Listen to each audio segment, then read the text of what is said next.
Like 30 billion is like 25 for investment, and the other 5 billion is to make a movie about yourself.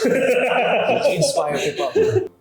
Nggak. Jadi kita kedatangan tamu dari Singapura dan Thailand. Ada beberapa teman-teman datang ke Bali. Mr. C dan istrinya. Ya sambil ngobrol. Nggak terasa kita nyerempet sedikit ke masalah duit. Masalah keuangan. Duit. It's not like do it. It's like more like do it. Ya udahlah. You know what to do. Roll the camera. Kita putar aja biar ada podcast dengan orang dari luar negeri. Banyak hal yang mengejutkan sebenarnya tentang literasi keuangan ya. Ternyata negara-negara maju seperti Singapura, negara-negara seperti Thailand tidak semaju yang dibayangkan. Don't get me wrong, Dr. C ini termasuk kaum cendekiawan lah di Singapura. Beliau sudah menyelesaikan pendidikan S3 juga, sudah bekerja di perusahaan raksasa ya berskala internasional. Tapi ketika ditanya soal pensiun, ternyata memang beliau mengatakan baru tersadar setelah ditanyakan hal tersebut. That's a good question. I never thought about it. Oh. You didn't really think too much about that. Tapi sebelum kita lanjut, jangan lupa like dan subscribe-nya dulu.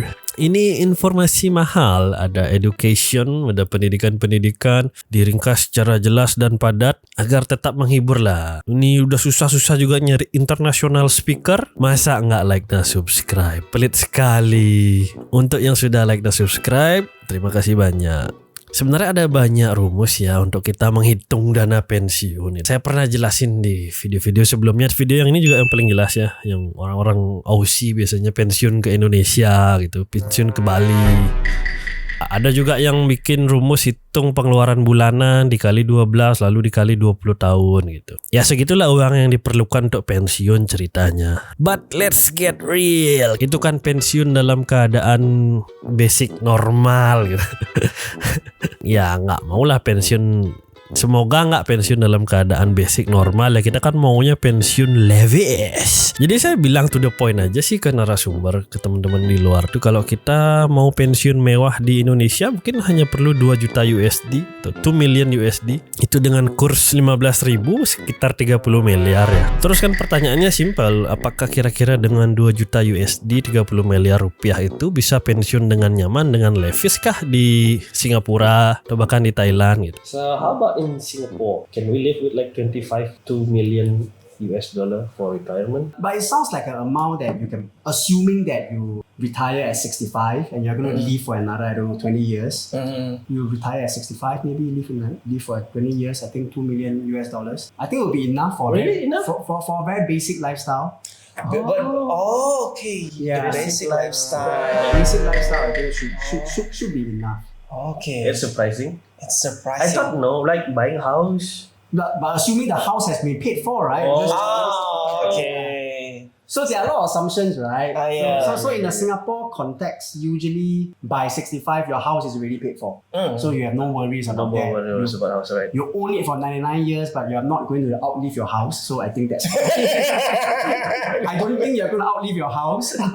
Aturan sedikit berbeda dengan di Indonesia teman-teman. Jadi kalau di sana tuh mereka hanya lease, mereka hanya bisa menyewa selama 99 tahun. Jadi nggak ada ceritanya warisan tanah, warisan rumah ke anak dan cucu ya. Ya kembali lagi ya, kalau di Indonesia kan kita bisa membeli tanah, membeli properti gitu. Terus akhirnya apa? Akhirnya kan bisa jadi warisan, bisa diberikan ke anak cucu. Yang kadang-kadang memang jadi bumerang, jadi masalah juga ya, masalah warisan, rebutan properti dengan keluarga, dengan saudara, itu hal yang cukup lumrah di Indonesia, apalagi di Bali contohnya ya. Punya kenalan di Bali yang sampai sekarang masih nggak akur dengan keluarganya hanya karena masalah tanah, which is ya tapi nggak bisa dipungkiri ya. Makanya kalau orang yang mau berinvestasi di level 4 yang sudah siap untuk membeli tanah, membeli rumah, itu berarti mereka sudah siap mengorbankan dirinya. Artinya tidak menikmatilah harta kekayaan tersebut, tapi memang diwariskan ke anak dan cucu gitu. Makanya saya selalu menaruh untuk investasi di tanah dan properti itu di level 4, di level terakhir ya. Ya kalau orang di Singapura kan nggak seperti itu. Jadi kan mereka berasumsi ya udah 99 tahun sampai mereka gone with the wind, akhirnya rumahnya itu di-recycle sama pemerintahnya dan anak cucunya harus berjuang lagi dari awal. You should buy land at Bali. For foreigner cannot, right? Oh, yeah. You can't buy. But Unless there's a life hack behind it. Ooh, we won't discuss. Ya kalau di Thailand lebih menarik lagi teman-teman, katanya di sana memang sama seperti di Indonesia ya, kita bisa membeli tanah, membeli properti yang era perpetual, artinya diteruskan ke anak cucu, itu boleh kalau di Thailand. Sama lah kayak di Indonesia. Yes, you can buy On the land land. if you are the foreigner. You can if you marry with the local people. oh, yes, you that's can another buy. that's another Same way. here, right? There's a story here in and Bali. another part is if you own the company, you can buy under your company name also. Kalau di Indonesia kan orang dari luar negeri atau foreigner tuh tidak boleh membeli atau tidak boleh memiliki hak atas tanah, hak atas properti di Indonesia gitu loh. Ya kecuali ada loophole kecil, misalnya dia menikah dengan orang Indonesia terus pada akhirnya membeli tanah atas nama istrinya tersebut atau atas nama suaminya tersebut yang orang lokal, ya boleh sih akhirnya secara tidak langsung dia memiliki properti dan tanah di Bali. Di Indonesia lah. Ada juga beberapa loophole lain, mungkin saya nggak akan terlalu menjelaskan, nanti jatuhnya kecuan sesat.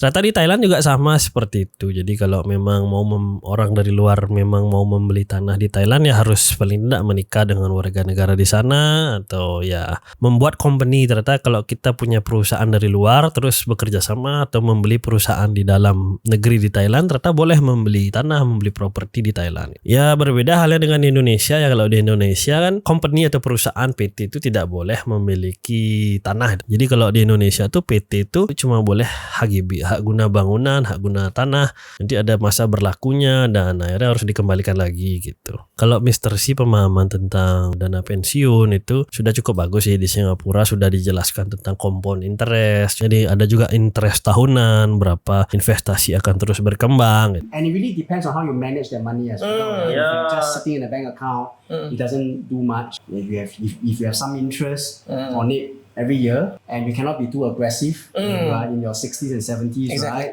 When you are retired, maybe you are more conservative.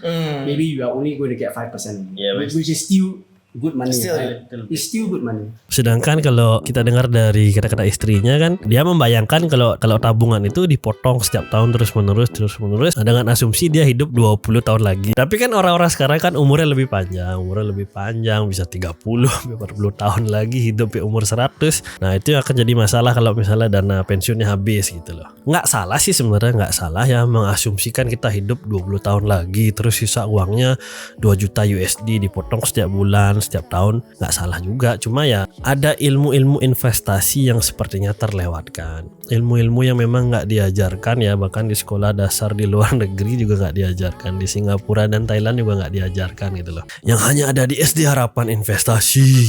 Ya ilmu-ilmu bahwa tabungan yang kita taruh di tempat-tempat atau instrumen-instrumen investasi yang tepat itu sebenarnya dapat bertumbuh gitu loh, dan bertumbuhnya tuh harus yang wajar, yang normal, yang benar-benar kita pahami gitu. Kalau udah nggak normal cuman sesat lagi gitu. Dan dari pertumbuhannya ya, dari growth investasi kita itu yang sebenarnya bisa kita pakai untuk menghidupi atau kita potong secara rutin setiap bulan untuk memenuhi kebutuhan kita, sehingga secara terus menerus ya dapat membiayai kehidupan kita setelah kita pensiun ya, setelah nggak bekerja. That is ya teman-teman, that is financial freedom gitu loh. Ya memang financial freedom kan ada level-levelnya. Dulu kan saya bahas yang basic ya, yang cuma makan, minum, rumah gitu, senang, pangan, papan, udah selesai gitu. Kalau di video kali ini kan kita menekankan sedikit ke kemewahannya gitu.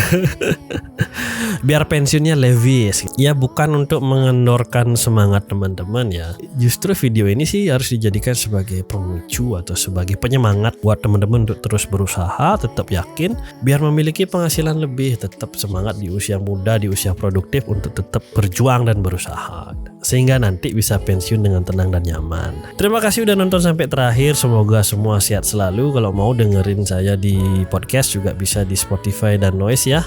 Sampai ketemu di video berikutnya. Dadah.